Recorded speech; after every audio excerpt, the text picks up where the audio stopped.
ఇటీవల కాలంలో ఒక ఫేమస్ గైనకాలజిస్ట్ డెంగ్యూ షాక్ సిండ్రోమ్తో చనిపోవడం జరిగింది.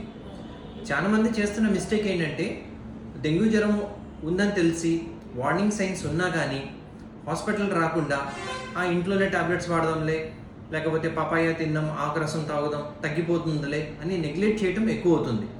ఇలా నెగ్లెక్ట్ చేస్తే అది ప్రాణం మీదకి రావడం జరుగుతుంది. అలా చేయడం మంచిది కాదు. వీలైనంత వరకు డెంగ్యూ జ్వరం స్టార్ట్ అయిన తర్వాత ఎమ్మటే జనరల్ ఫిజిషియన్ అప్రోచ్ అయ్యి మీరు కానీ ట్రీట్మెంట్ సకాలంలో తీసుకోగలిగితే 95% ఆఫ్ డెంగ్యూ ఫీవర్స్ రిస్క్ కానీ ఇబ్బంది కానీ ఏముండదు. ఓన్లీ ఒక 5% మనల్ని ఇబ్బంది పెడతాయి. ఆ 5% డేంజర్ కేటగిరీలోకి డెంగ్యూ షాక్ సిండ్రోమ్లోకి వెళ్లకుండా సకాలంలో ట్రీట్మెంట్ తీసుకోవడం very very important.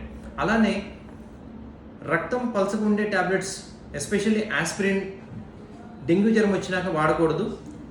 Pain killers, ఇబుప్రూఫెన్, ఈ టాబ్లెట్స్ అనేది డెంగ్యూ జ్వరం వచ్చి రక్త కణాలు తగ్గుతున్న వాళ్ళు వాడకూడదు. సకాలంలో వైద్యాన్ని తీసుకోండి, మీ ప్రాణాన్ని కాపాడుకోండి. Thank you all.